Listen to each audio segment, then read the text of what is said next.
గుత్తొంకాయ, చెనక్కాయ పప్పులు, నువ్వులు వేసి మసాలా పెట్టి చేస్తాం కదా! అట్లా కాకుండా ఎర్రగడ్డలు, అల్లం వెల్లుల్లి పేస్టు, ధనియాల పొడి కొంచెం, ఉప్పు, కారం, పసుపు వేసి మిక్సీకేసి ఇట్లా వేపుకుంటే టేస్ట్ బాగుంది. ఎవరైనా కొత్తగా ట్రై చేసేవాళ్ళు చేయొచ్చు.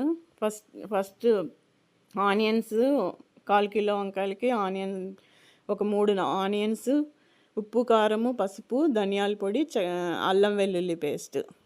కావాలంటే చెక్క లవంగం వేసుకోవచ్చు, నేను వేసి మెత్తగా కాకుండా కొంచెం చిన్నగా తిప్పుకుంటా బరగ్గా గ్రైండ్ చేసుకోవాలి. తర్వాత ఆయిల్ సరిపడా వేసుకొని వంకాయల్లో స్టఫ్ చేసి అవి శుభ్రం చేసిన వంకాయల్లో ఈ పేస్ట్ స్టఫ్ చేసి కొంతసేపు వంకాయలు మగ్గించాలా. మగ్గినాక మిగిలిన పేస్ట్ అంతా వేసేసి బాగా మూత పెట్టి సిమ్లో పెట్టి వేగాల. అప్పుడప్పుడు చూసుకుంటా ఎర్రగా వేపేసుకొని నీళ్ళన్నీ ఇంకిపోయే వరకు తడి అంతా డ్రై అయ్యే వరకు వేపుకొని సర్వ్ చేసుకుంటే బాగుంటుంది వేడివేడి అన్నంలోకి. లాస్ట్లో కొంచెం కొత్తిమీర వేసుకోండి నచ్చిన వాళ్ళు, లేదంటే స్కిప్ చేయొచ్చు. ఒకసారి ఇట్లా ట్రై చేయండి, బాగుంది. థ్యాంక్స్.